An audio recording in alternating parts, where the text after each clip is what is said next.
जो लोग डायरेक्टली या इनडायरेक्टली प्रधानमंत्री और होम मिनिस्टर की तारीफ करते हैं, मिलने जाते हैं, मैं सीरियसली इस बात को बता रहा हूं, मिलने जाते हैं, उन लोगों का बायकॉट होना चाहिए। वो गद्दार हैं। क्या बात करेंगे आप आरएसएस के लोगों से जो इस बात को तय कर चुके हैं कि हमें संविधान खत्म करके मनुस्मृति लागू करनी है? उनसे क्या बात करके और क्या समझाएंगे उन्हें सिर्फ ये जाके कह सकते हैं कि हम आपके पैरों में गिर चुके हैं, हम आपकी हर बात मानेंगे, सिर्फ हमें हमारी कम्युनिटी को धोखा देने का रास्ता बता दो। कैसे हम उनसे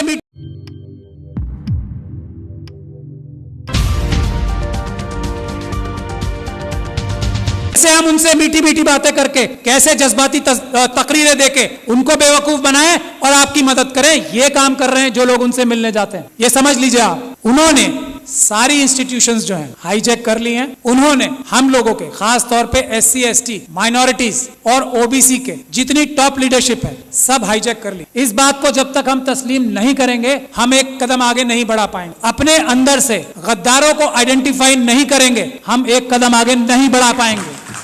सबसे पहला काम है, हम लोग इतने कमजोर नहीं हैं, समझ लीजिए आप, ये गद्दार हैं जो हमारे पैरों में बेड़ियां बांध रहे हैं। आइडेंटिफाई कीजिए उन गद्दारों को जो डायरेक्टली या इनडायरेक्टली ये बोलते हैं कि हेमंत बिस्वा शर्मा एक बहुत अच्छा चीफ मिनिस्टर है। आइडेंटिफाई कीजिए ऐसे लोगों को और उनको पनिश कीजिए, उनका सोशल बाइकआउट कीजिए। ये तो हम आराम से कर सकते हैं। दो रास्ते हैं, कोर्ट का रास्ता है, लेकिन सुप्रीम कोर्ट वो रास्ता नहीं है। कोर्ट का रास्ता जब है जब हम बहुत सारे केसेस, रोज ये पूरे देश को लूट के खा रहे हैं आरएसएस और बीजेपी के लोग, हम multiple cases grass root level पे बहुत सारी जगह पे करें, एक एक आइडेंटिफाई करें आरएसएस के कार्यकर्ता को कि कौन स्कूटर पे चलता था और आज मर्सिडीज में चल रहा है, उसको आइडेंटिफाई करें, उसके खिलाफ करप्शन के केसेस करें। ये एक काम करना होगा हमें। दूसरा, अगर हम पीसफुल प्रोटेस्ट करके जेलों में जाने के लिए तैयार नहीं है तो ये सब बातें बेकार हैं। अगर हम लाठी खाकर जेलों में जाने को तैयार नहीं है, अगर हम गोली खाकर जेलों में जाने को तैयार नहीं है तो ये सब चीजें बेकार हैं। ये चाहते हैं कि ये हम करते रहें और वो जो काम कर रहे हैं वो करते रहें। तो पहला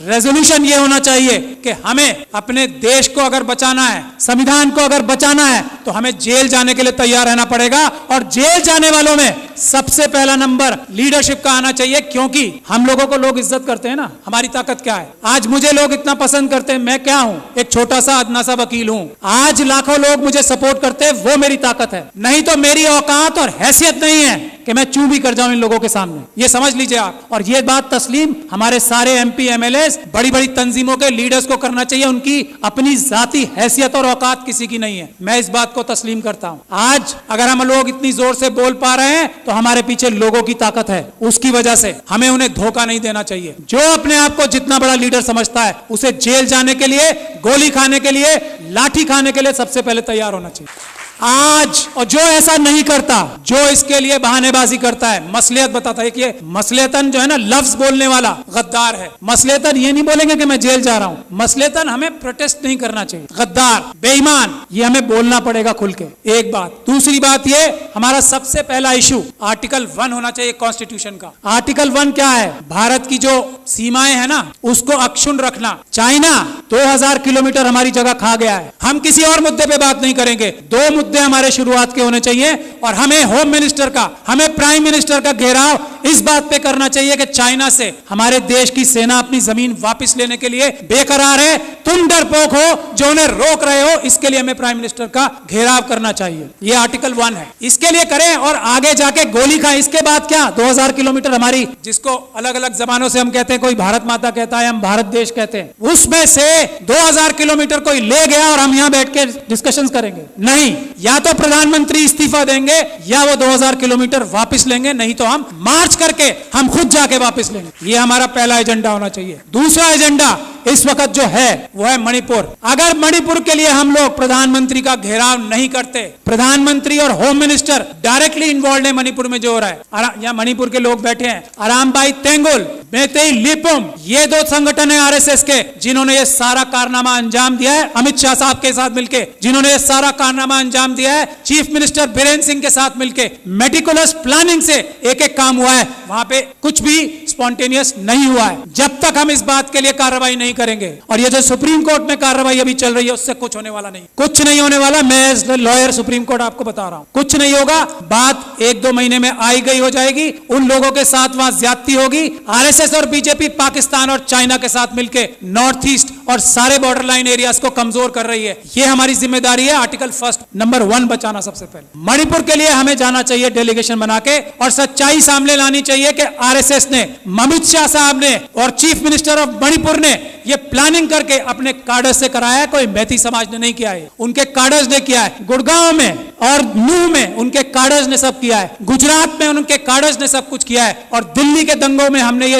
एस्टैब्लिश कर दिया है कि आम आदमियों ने कुछ नहीं किया, उनके कार्डर्स और उनके भ्रष्ट पुलिस अधिकारियों ने ये सब काम किया है। यही हमें करना पड़ेगा। मणिपुर के लिए प्लान बनाइए कि हम लोग वहां जाएं और एक्सपोज करें कि मणिपुर में क्या हो रहा है, क्या हो रहा था और क्या हो रहा है अब। और उसमें अमित शाह साहब सबसे बड़े चाणक्य हैं। उनको अरेस्ट कराने के लिए जब तक हम कोई कार्रवाई नहीं कर पाते, मणिपुर का कुछ भला नहीं हो सकता। मैं ये बात दावे और गारंटी से कह रहा हूं। He is the main mastermind, mister Amit Shah.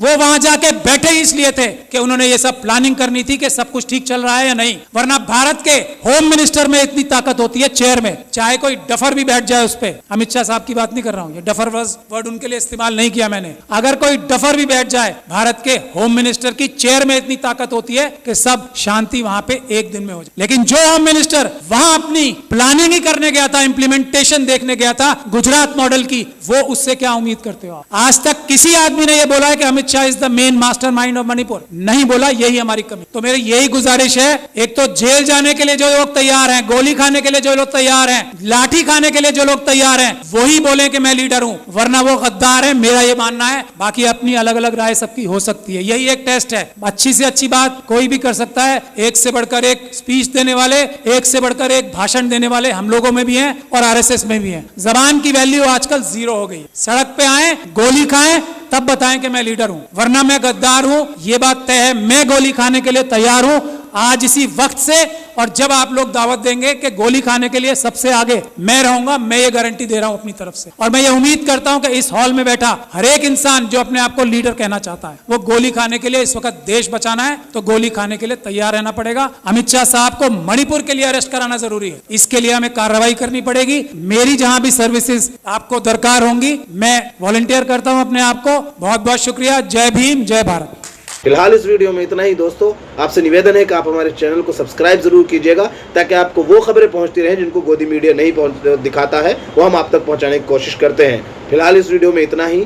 हमें दीजिए इजाज़त। आगे फिर मुलाकात होगी आपसे किसी ऐसी खबर के साथ। तब तक के लिए जय हिंद, धन्यवाद।